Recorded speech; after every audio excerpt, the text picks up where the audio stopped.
Hey folks, Matt Easton here, Scholar Gladiatore. So let's talk a little bit about Japanese swords, but in a slightly different context than perhaps we normally do. I got context early there, didn't I, in the video? But you're used to me talking about swords like this, i.e. sabres, and I often talk about, obviously, medieval swords and rapiers and small swords and all these things. But what I don't talk about very much these days, although I did start out with videos talking about them, are katanas, or not really specifically katanas. So that's the first thing I want to say is, a lot of people talk about katana to speak generically about Japanese swords. But of course, there are many different types of Japanese sword. And for most of the, certainly the first half of what we would call the medieval period, they weren't using a weapon that they knew as a katana, they were using a weapon that was known as a tashi. But equally, another weapon that was used at least as frequently, possibly even more frequently than the katana, was the wakizashi. Okay, so we've got the tashi and the wakizashi, which should be at least mentioned as often as the katana itself, but obviously there are other iterations of Japanese swords as well that have some similarities and some differences. Odashi, nodashi, all of these types of things. Tanto, of course, for knife-sized things. But fundamentally, they do share some characteristics. Now, what has been spoken about in the past, which I'm not going to do here per se, is talk about katana versus longsword or katana versus rapier. That's not what I'm here to do, okay? And admittedly, I did do videos about those kind of topics in the early days, and I probably will do again at some point. But the thing I really wanted to say is that rather than just comparing, which is better, you've got to remember that these existed. Particularly the katana, in fact, existed from the 14th, 15th, 16th century right the way through, obviously, to the 20th century. They were still being used, or carried at least, and used in World War II. And they were used extensively in the 18th and 19th centuries against Europeans using swords like this, and indeed against other people, Indian, Chinese, all sorts of different nationalities using their own styles of swords. Now, this does lead to the fact that these did encounter those swords. Now, I have spoken about that in previous videos. If you haven't seen those videos, by all means go and search for Japanese swords, or if you just search for the word Japanese in my videos, or maybe katana in my videos, then you will find those historical quotes. But because the Japanese were obviously a nation, but equally they had people from Japan were involved in piracy and trading and all sorts of other things, which meant that they came into contact with other people. And their swords, therefore, came into contact with other people, literally and figuratively. And lots of people wrote about these swords. There are Chinese sources talking about these swords. We could say that these swords influenced certainly Korean and probably to some degree Chinese swords as well. They did even influence European swords. That's right. Now, that's the bit that maybe not many people are aware of, is that these swords were brought back to Europe in the 17th century. And famously, if we look at certain Dutch paintings, you can actually see Japanese weapons, particularly the swords, usually focusing on the hilts, but not always, in still life paintings from the Netherlands of the 17th century. So these were items that were brought back to Europe. Why? Well, were they used because they were super awesome uber-duper lightsaber swords that would cut through armour?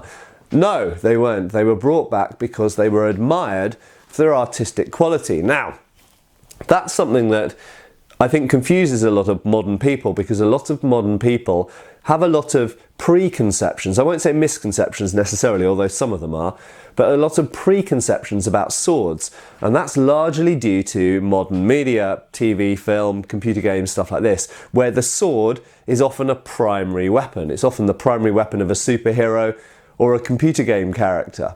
But as regular viewers of this channel will undoubtedly know by now, if you've seen more than 5 of my videos, as I often point out, swords were very often not the primary weapon. Yes, they often were a primary weapon within a duel or in very specific scenarios, but very often in war, these were sidearms. These were something that you predominantly carried around at your waist, at your hip, and they were things that didn't actually get used an awful lot. An average person living in the, or average man, sword-wearing man in the 17th century who walked around wearing, let's say, a rapier or a basket-hilted broadsword, probably wouldn't use that sword in anger, maybe ever in their lives, but certainly not many times. The people who were famous duelists and the people who did get into lots of fights or did serve as soldiers were proportionately fewer, proportionately less, and that only made up a small proportion of their lives for the most part anyway. So even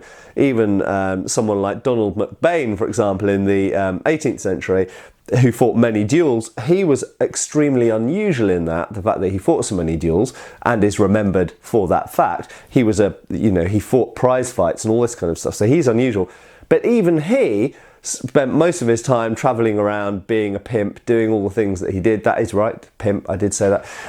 And he predominantly, therefore, wore his sword. So, bringing this back into context of why are Japanese swords shown in European art, particularly Netherlands art in the 17th century, and I'm going to talk about later centuries in a second, you have to remember that these represent many, many things. So when you're showing these allegorical still life paintings are showing qualities, virtues, observations on existence, on life, the meaning of, why are we here? And so a Japanese sword represents many things in art. It represents commerce, travel, education, the exotic, perhaps it represents war and conflict as well. It represents many, many things within the artistic sphere.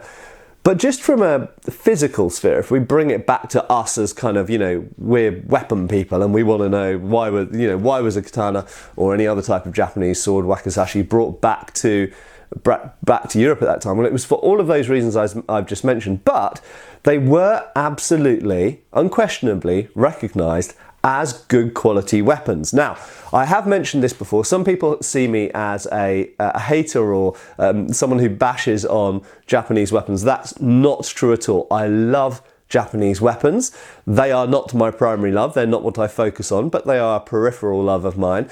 And I have owned antiques. In fact, I have no antique Japanese pieces at the moment that I can think of, but I have owned Japanese antique pieces, and I certainly will do in the future. In fact, I'm in the market at the moment for a nice, particularly wakizashi of the, let's say, 17th, 18th century, if I can find one. But I very much admire them, and you have to remember that Europeans did admire them for their quality of manufacture. So there are certain things, as all of you know, I think, watching this channel, there are certain things about Japanese blade manufacture which are quite, if not unique, quite special to Japan. So the way that they make their actual steel to make the blades out of, the way that they arrange the different types of steel within the blade, the way that they do the clay around the blade and then water quench the edge to produce a hamon.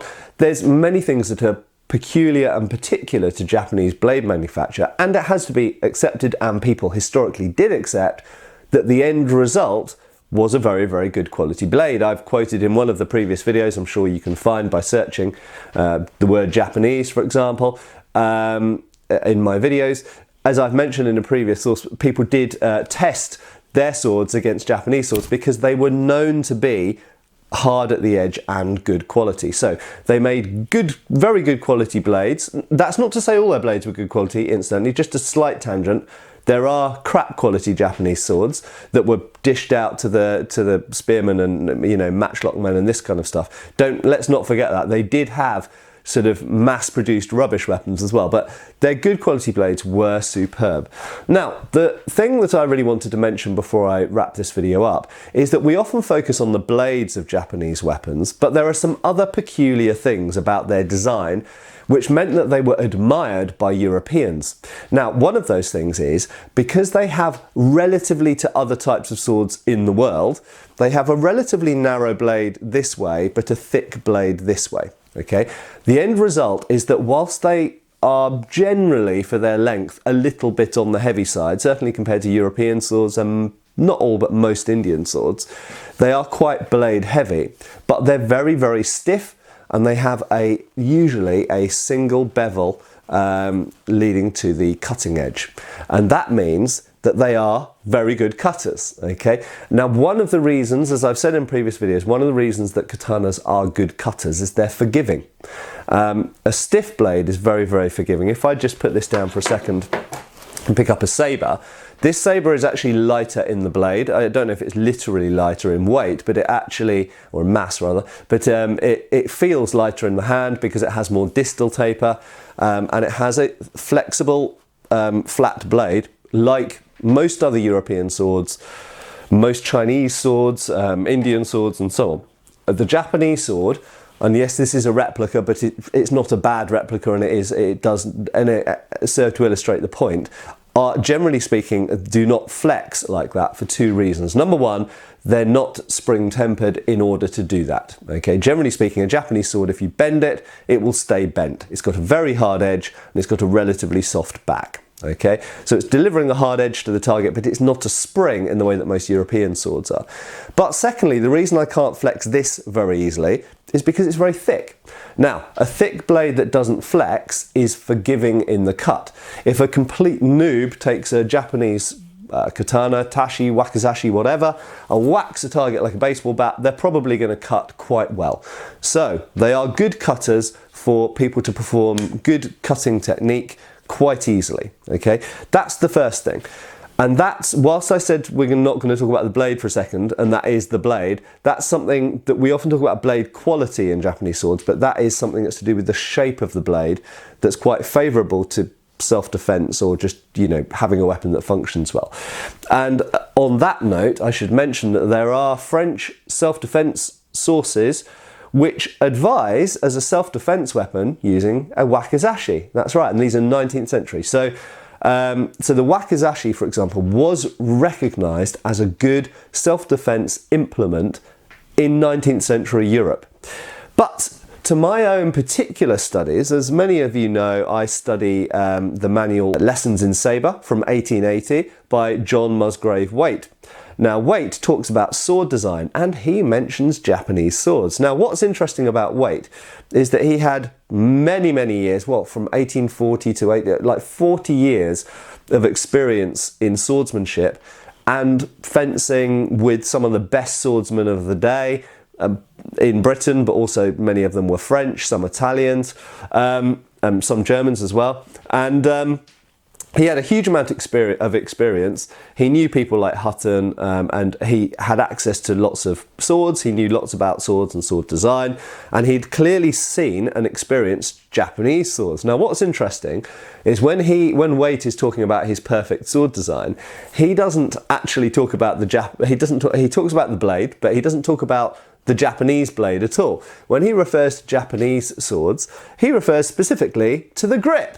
Now that I think is really interesting because we talk so much about how good are Japanese swords compared to other things, and we focus on how well they cut, we focus on the weight, the point of balance, we focus on the quality of the blade, the hardness of the edge, all of these things, but we very, very rarely talk about the grip. Okay, now actually grips are something that probably I don't talk about anything like enough on my channel. In general, people who are talking about knives or swords or anything like this tend to fixate and focus and perhaps fetishize to an extent the blade, okay? And understandably, the blade is the bit that does the job. But you've got to hold it, haven't you? Okay, that blade is not going to do anything without a human user on the other end. Well, I suppose you could give it to a robot, but we won't. We'll talk about those Japanese robots they're developing to train people in swordsmanship later, but I don't trust them. But grips, okay, so the Japanese grip is actually very, very nice, and it's actually very complex as well if you think about it. So you've got wood core around a very thick tang, secured by one or two or sometimes more pegs, but usually just one peg through. And that is a very interesting method of manufacture. It's incredibly simple when you think about it, and yet it's incredibly strong because you end up with a tang that's almost as wide as the grip itself. The grip fits around that tang a bit like a scabbard fits around a blade, and it's held with one peg. Now you might think that's weak. Well, presumably that's why some Japanese swords have two pegs instead of one. But either way, I've never personally even heard of one of those failing. I'm sure they do occasionally, but every type of hilt fails occasionally. So it's a very secure method of attachment, but the actual grip on the outside itself is also quite complex. First of all, you've got inside here, you've got same or shagreen essentially. So on a European sword, we've got the same. It is shark skin, okay?